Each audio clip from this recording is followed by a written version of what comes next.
Hi hello welcome to PG news. నేను మీ హరీష్ అబ్రి. మనం ప్రస్తుతానికి పిఠాపురంలో ఉన్నాం. పిఠాపురం అంటే మనందరికీ తెలుసు కదా, పవన్ కళ్యాణ్ గారు అనే ఒక ఎమోషన్ని గెలిపించి అసెంబ్లీకి పంపించినటువంటి పిఠాపురం ప్రజల గురించి మనందరికీ తెలుసు. అయితే పిఠాపురంతోనే కూడా మనకి చాలా ఎమోషనల్గా కనెక్ట్ అయిపోవడం అనేది తెలుగు ప్రజలకి చాలా మందికి, ఆయన అభిమానులు కావచ్చు, ఆ పార్టీకి సంబంధించినటువంటి వ్యక్తులు కావచ్చు, లేదా కుటుంబానికి సంబంధించినటువంటి అభిమానులు కావచ్చు, అందరూ కూడా పిఠాపురం అనేది చాలా ఎమోషనల్ గా కనెక్ట్ అయినటువంటి ప్లేస్. అయితే పిఠాపురంలో పవన్ కళ్యాణ్ గారు గెలిచిన తర్వాత ఇప్పటికీ 9 నెలలు పైగా కావస్తుంది. 12వ ఆవిర్భావ దినోత్సవాన్ని కూడా చేసుకుంటున్నారు. ఒక దశాబ్ద కాల పోరాటం తర్వాత వచ్చినటువంటి గెలుపుని, ముఖ్యంగా పవన్ కళ్యాణ్ గారు లాంటి ఒక వ్యక్తిని అసెంబ్లీకి పంపించినటువంటి పిఠాపురం వాసుల కష్టాలేంటి, నష్టాలేంటి, అప్పటికి ఇప్పటికి ఏం తేడా వచ్చింది. ఇకపోతే మనం ప్రస్తుతానికి ఉప్పాడ తీర ప్రాంతంలో ఉన్నాం. ఉప్పాడ తీర ప్రాంతం అంటే మత్స్యకారులు ఉండేటువంటి ప్రాంతం. అంతేకాకుండా సముద్రపు కోతకు గురవుతున్నటువంటి ఉప్పాడ తీర ప్రాంతంలో అయితే మనం ఉన్నాం.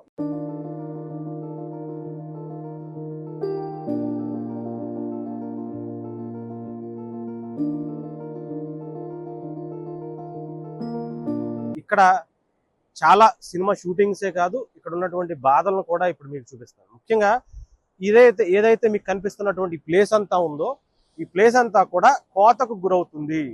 ఒకప్పుడు ఆల్మోస్ట్ ఆ ఎదర ఇక్కడ నుంచి ఒక 100 to 200 మీటర్స్ వరకు కూడా ఇళ్ళు ఉండేవి. కానీ ప్రస్తుతానికి అన్ని కూడా సముద్ర గర్భంలో కలిసిపోయినటువంటి పరిస్థితి. అంతేకాకుండా ఇవన్నీ కూడా ఇప్పుడు నేను నుంచున్నటువంటి ప్లేస్ కూడా పవన్ కళ్యాణ్ గారు గెలిచిన తర్వాత 2వ నెలలకు 3వ నెలకు ఆయన ఇక్కడికి అడుగు పెట్టారు. అడుగు పెట్టిన తర్వాత మొట్టమొదటిగా ఇక్కడ ఉన్నటువంటి సమస్యల మీద దృష్టి పెట్టి, ముఖ్యంగా ఈ తీర ప్రాంత వాసులకి సంబంధించి కోతకు గురవటం, వాళ్ళు ఏదో ఇక్కడ కొంతమంది కూలి పనులు చేసేవాళ్ళు ఉన్నారు. ప్రధానంగా చూసుకుంటే వీళ్ళందరూ కూడా మత్స్యకారులు కావటం, ఆ సముద్రం వేటకు వెళ్ళి వచ్చిన తర్వాత ఏదో ఆ చేపలు అమ్ముకున్న తర్వాత మిగిలేటువంటి ఆ డబ్బుతోనే వీళ్ళ జీవనోపాధి కలుగుతూ ఉంటుంది. కొన్ని వందల వేల సంవత్సరాల నుంచి కూడా ఇక్కడే వాళ్ళు నివాసం ఉంటున్నటువంటి పరిస్థితి కూడా ఉంది. కానీ ప్రస్తుతానికి ఇక్కడ పరిస్థితులన్నీ కూడా చాలా దారుణమైనటువంటి పరిస్థితి. నేను నుంచున్న ప్లేస్ లో కూడా పవన్ కళ్యాణ్ గారు ఒక 6 నెలల క్రితం ఇక్కడికి వచ్చి ఒక మీటింగ్ పెట్టి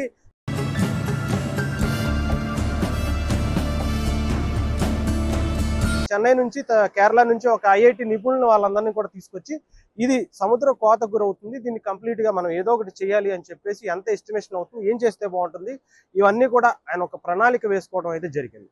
కానీ తిరిగి ఇంకొక 6 నెలలు చూసుకునేప్పటికీ ఆయన వచ్చినటువంటి ప్లేస్ కావచ్చు, అన్నీ కూడా సముద్ర గర్భంలో కలిసిపోయినటువంటి పరిస్థితి. ఆఖరికి ఇవన్నీ కూడా కనీసం పవన్ కళ్యాణ్ గారు వెళ్ళిన తర్వాత కూడా ఈ ఇళ్లలో, అన్ని ఇళ్లలో కూడా నివాసం ఉండేవాళ్ళు చాలా మంది మొన్నటి వరకు. ఇప్పుడు అవన్నీ కూడా కంప్లీట్ గా పడిపోయి మళ్ళీ సముద్రంలో కలిసిపోయినటువంటి పరిస్థితి కూడా చూడొచ్చు. ఎన్ని ఇళ్ళు ఉంటాయో దాదాపు కొన్ని వందల ఇళ్ళు ఈ చివరి నుంచి ఆ చివరి వరకు కూడా చూసుకుంటాం. సో ఇవన్నీ కూడా కంప్లీట్ గా సముద్ర గర్భంలో కలిసిపోయినా కూడా పవన్ కళ్యాణ్ గారు ముఖ్యంగా దీని మీద వాళ్ళు ఏదో చేస్తారు, పవన్ కళ్యాణ్ గారు మాత్రమే చేస్తారు.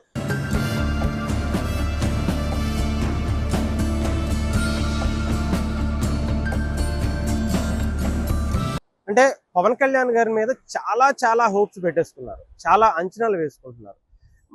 పవన్ కళ్యాణ్ గారు మాత్రమే మా ఈ సమస్యకి పరిష్కారం చూపిస్తారు, ఎన్నో వందల సంవత్సరాల నుంచి ఈ సమస్యని పవన్ కళ్యాణ్ గారు మాత్రమే చేయగలుగుతారు. పవన్ కళ్యాణ్ గారి మీద అంత అభిమానం, అంత నమ్మకం ఉంది కాబట్టి పిఠాపురం ప్రజలు, ముఖ్యంగా ఉప్పాడ మత్స్యకారులందరూ కూడా పవన్ కళ్యాణ్ గారిని గుండెల్లో పెట్టేస్తారు.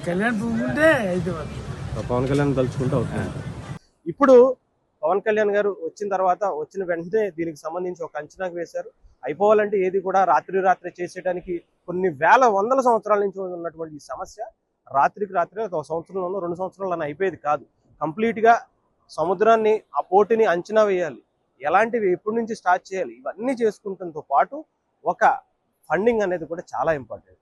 దీని మీద ఎంత వ్యయం అవుతుంది, దీనికి ప్రస్తుతానికి రాష్ట్ర బడ్జెట్ లో ఉన్నటువంటి నిధులు ఎంత, పవన్ కళ్యాణ్ గారి దగ్గర, పవన్ కళ్యాణ్ గారు చాలా సార్లు చెప్పారు అవసరమైతే నా డబ్బులని ఇచ్చేస్తాను, కానీ పవన్ కళ్యాణ్ గారి దగ్గర ఉన్నాయి కాదు, ఆయన మొత్తం ఆస్తులను అమ్మేసినా కూడా ఇంకో దానికి డబల్ తీసుకొచ్చినా కూడా ఇక్కడ అవ్వదు. సో పవన్ కళ్యాణ్ గారు ఆయన ఉన్నదంతా పెట్టేసినా కూడా, పెట్టేయమన్నా కూడా పెట్టేస్తారు. కానీ ఇక్కడ సమస్య అది కాదు. ఇక్కడ రాష్ట్ర ప్రభుత్వంతో చేపించుకునే పని ఉంది. అలాగే ఇక్కడ కొన్ని వందల కోట్ల రూపాయలతో ఆ తీర ప్రాంతం నుంచి దాదాపు ఒక కొన్ని కిలోమీటర్ల మేర దీని మీద ఒక ఏమంటారు దీన్ని అంటే పోటీకి గురవ్వకుండా ఒక గోడ లాంటిది నిర్మించాల్సినటువంటి పరిస్థితి, రాళ్లతో కావచ్చు ఇంకొకరితో కావచ్చు. సో చాలా ఎక్కువ బడ్జెట్తో కూడుకున్నది. సో డెఫినెట్గా పవన్ కళ్యాణ్ గారు ఈ 5 ఏళ్లలో పూర్తి చేసి చూపిస్తారనేది చాలామంది నమ్మకం, ముఖ్యంగా వీళ్ళ నమ్మకం అయితే ఉంది. సో ఈ ప్రాంతం అంతా కూడా మనం చూసుకొచ్చి ఎంత దారుణమైనటువంటి పరిస్థితికి ఇదంతా కూడా వెళ్ళిపోయింది. ఇకపోతే ఉప్పాడలో మనం ఇంతకుముందు ఉప్పెన సినిమా కూడా చూసాం, వైష్ణవ్ తేజ్కి సంబంధించింది. ఆయన ఇదే ఏరియాలో మొత్తం సినిమా అంతా కూడా షూట్ చేశారు. ఆ సీన్కి సంబంధించి వాళ్ళ ఇంటికి సంబంధించినటువంటి సీన్ కూడా ఇక్కడ ఉండేది. ఆ ఇల్లు కూడా కంప్లీట్గా పవన్ కళ్యాణ్ గారికి గెలవక ముందే అది కలిసిపోయినటువంటి పరిస్థితి ఉంది. కానీ ఆ ఇంటితో పాటు చుట్టుపక్కల ఉన్న ఇళ్ళు అన్నీ కూడా కంప్లీట్గా కలిసిపోయినాయి. ఇప్పుడు ఎక్కడ రూపురేఖలు కూడా లేవు. సో పవన్ కళ్యాణ్ గారి మీద చాలా చాలా బలమైనటువంటి నమ్మకాలు అయితే వీళ్ళగా పెట్టుకున్నటువంటి పరిస్థితి. డెఫినెట్గా అవుతుంది అంటారా?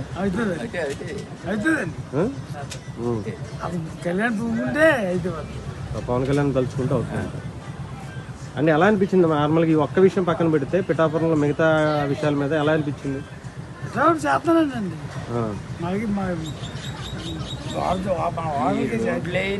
ఇప్పుడు అమ్మఒడి కూడా రేపు ఈ మే నెల నుంచి ఇస్తాను అంటున్నాడు. మత్స్యకారులు కూడా 10,000 20,000 చేసినట్టున్నారు.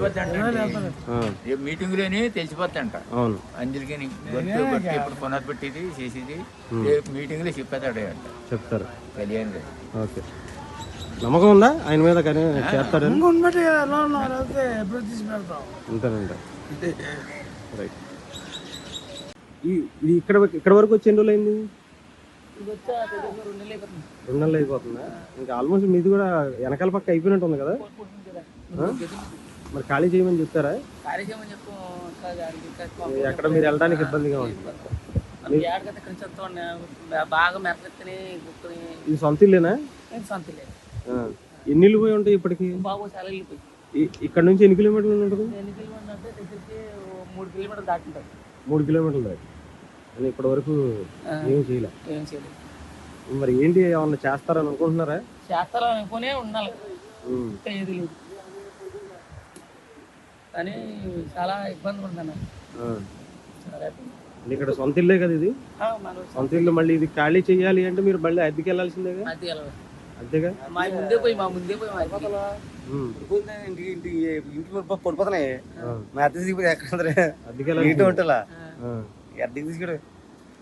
అంతే.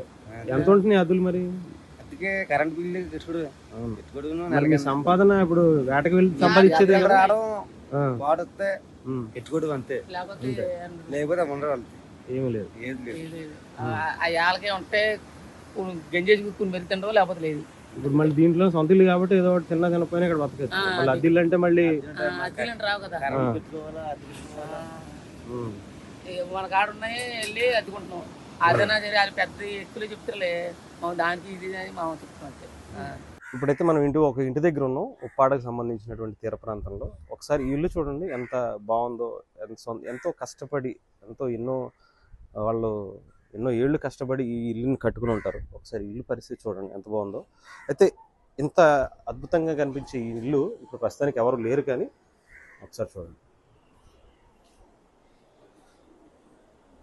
ఇది పరిస్థితి. వెనక భాగంకి వచ్చేపాటికి మొత్తం సముద్రంలో కలిసిపోయినటువంటి పరిస్థితి, ఇల్లు ఖాళీ చేసి వెళ్ళిపోయినటువంటి పరిస్థితి. పాపం ఎంత బాధపడి ఉంటారో, ఎంత ఇబ్బంది పడి ఉంటారో ఆలోచించండి. ఎన్నో కుటుంబాలు ఇక్కడ చిన్నాభిన్నం అయిపోయినటువంటి పరిస్థితులు. ఎదరికి ఎంత బాగున్నా కానీ లోపలికి వచ్చేటప్పటికి వాళ్ళ అన్నీ కూడా దారుణం అయిపోయినటువంటి పరిస్థితి. ఇలా ఇల్లు వదిలేసి వెళ్ళిపోవాలంటే ఎన్నో ఏళ్ళ కష్టం, ఎంతోమంది ఎన్నో కష్టాలు పడి ఇల్లు కట్టుకుని ఉంటే ఒకసారిగా వదిలేసి వెళ్ళిపోవాలంటే వాళ్ళు ఎంత బాధపడి ఉంటారో ఆలోచించాలి. డెఫినెట్గా ఆయన మాత్రమే చేయగలుగుతారు.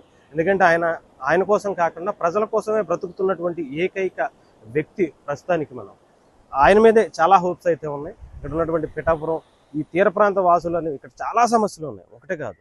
అవన్నిటిలో ప్రధానంగా ఈ ఇళ్ల సమస్య. ఏ రోజు ఇటు పక్క నుంచి ఏ ఆలోచి వాళ్ళ ఇల్లుని కొట్టుకు తీసుకెళ్ళిపోతుందో తెలియనటువంటి పరిస్థితి. సో మనం ఎప్పటికైనా కానీ దీని మీద తొందరగా అవ్వాలని కోరుకున్నాం. పవన్ కళ్యాణ్ గారి తప్ప ఇంకెవరో చేయలేరనే చాలామంది నమ్మకం అయితే ఉంది. వాళ్ళ బలంగా వాళ్ళ నమ్మకాన్ని నిజం చేయాలని కూడా కోరుకున్నాం.